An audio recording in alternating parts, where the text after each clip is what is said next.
नमस्कार, मैं प्रांशी राठौर और आप देख रहे हैं नेक्स्ट 9 न्यूज। महाराष्ट्र के सियासी संकट में अब एक नया मोड़ देखने को मिल सकता है, क्योंकि जहां एक तरफ सत्ता में आए हुए शिंदे और फडणवीस की सरकार को 5 महीने हो चुके हैं, वहीं दूसरी ही तरफ देखा जाए तो शिंदे और फडणवीस की सरकार को लेकर यह भी दावा किया जा रहा है कि 6 महीने में यह सरकार गिर सकती है, जब से बतौर मुख्यमंत्री एकनाथ शिंदे और बतौर उप मुख्यमंत्री देवेंद्र फडणवीस ने शपथ ग्रहण की है। क्योंकि देखा जाए तो तमाम बड़ी बड़ी परियोजनाएं ऐसी रही जो महाराष्ट्र के हाथों से निकल चुकी हैं, और दूसरी ही तरफ इस वक्त महाराष्ट्र में महाराष्ट्र कर्नाटक सीमा विवाद को लेकर भी सियासत गरमाई हुई है, जिस पर शिंदे और फडणवीस की सरकार चुप्पी साधे हुए नजर आई और महाविकास अघाड़ी गठबंधन जन आक्रोश निकालते हुए नजर आया। और यहाँ पर अब उन्होंने गुजारिश की है कि केंद्र सरकार जल्द से जल्द इस पर फैसला ले। फिलहाल देखा जाए तो इस मामले से हटकर एक और मुद्दे पर सियासत तेज हो चुकी है, और ये कोई और मुद्दा नहीं बल्कि मुख्यमंत्री का पद है।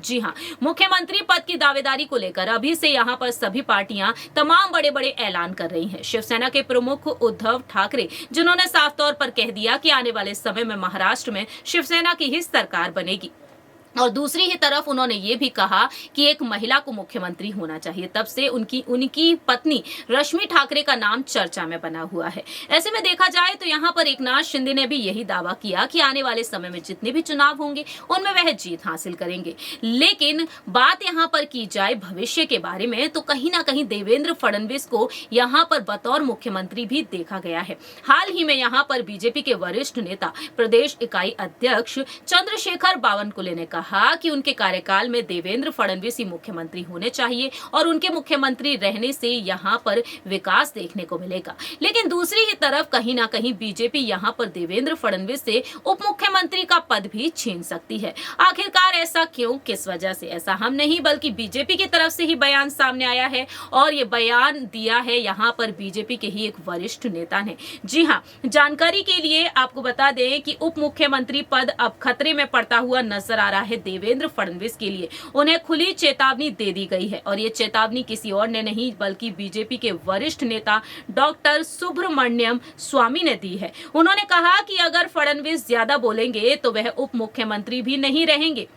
दरअसल आपको बता दें कि सुब्रमण्यम स्वामी महाराष्ट्र के पंढरपुर में मौजूद विठ्ठल रुक्मिणी मंदिर को सरकार के बंधन से मुक्त कराने वाली चर्चा को लेकर इस वक्त यहां पर अपनी बात रखी। उन्होंने यहां पर कहा कि पंढरपुर कॉरिडोर पर जब उनसे सवाल किया गया तब उन्होंने देवेंद्र फडणवीस पर निशाना साध दिया। उन्होंने कहा कि पंढरपुर कॉरिडोर को जल्दबाजी में करना ठीक नहीं है। इसके लिए कई लोगों की जमीन जाएगी, कई लोगों के घर टूट जाएंगे, जो कि सही नहीं है। यहाँ के लोग इस प्रोजेक्ट के खिलाफ हैं, और ऐसे में लोगों ने मुझसे मुंबई में मुलाकात की थी। उन्होंने मुझसे इस मामले में हस्तक्षेप करने की विनती की। उन्होंने कहा कि अगर सही मायने में यहाँ का विकास करना है तो पंढरपुर में मंदिर परिसर का विकास किया जाना चाहिए, यहाँ पर एयरपोर्ट बनाना चाहिए, स्थानीय लोगों को यहाँ पर सुविधाएं मिले, और इस तरह से उन्होंने बात कही। लेकिन देवेंद्र फडणवीस ने यहाँ पर कहा कि पंढरपुर कॉरिडोर प्रोजेक्ट को किसी भी सूरत में पूरा किया जाएगा,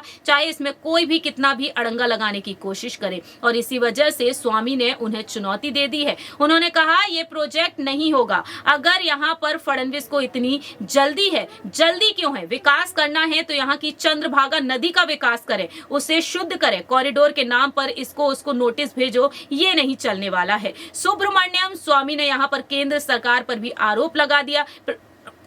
उन्होंने कहा कि प्रधानमंत्री नरेंद्र मोदी के राज में देश के कई मंदिरों को यहाँ पर सरकारीकरण कर दिया गया है, और ऐसे में देखा जाए तो अब उन्होंने यहाँ पर कह दिया है कि अगले साल जनवरी के महीने में महाराष्ट्र के पंढरपुर मंदिर को सरकार मुक्त करने के लिए जनहित याचिका दाखिल करेंगे। मांग की है कि देश के 15-20 साधुओं के हवाले इस मंदिर को किया जाना चाहिए। सुब्रमण्यम स्वामी ने यह भी कहा कि नरेंद्र मोदी हिंदुत्ववादी नेता नहीं है। उन्होंने यहाँ पर और भी बातें रखी। तो देखा जाए तो देवेंद्र फडणवीस से उन्होंने साफ तौर पर कह दिया है कि ज्यादा बोलेंगे तो उप मुख्यमंत्री का पद भी उनसे छीन लिया जाएगा। अब देखना यह होगा कि देवेंद्र फडणवीस इस चुनौती को किस तरीके से लेते हैं। क्या वाकई में यहाँ पर पंढरपुर मंदिर यहाँ पर जो प्रोजेक्ट है उस प्रोजेक्ट पर वह अब कुछ और ही हल निकालते हुए नजर आएंगे अपने मुख्यमंत्री पद को बचाने के लिए? ये वक्त के साथ साथ ही पता चलेगा। लेकिन आपकी क्या कुछ राय है इस पर, आप बता सकते हैं कॉमेंट सेक्शन में। फिलहाल के लिए हम चलते हैं, बाकी की तमाम अपडेट्स के लिए आप देखते रहिए नेक्स्ट 9 न्यूज।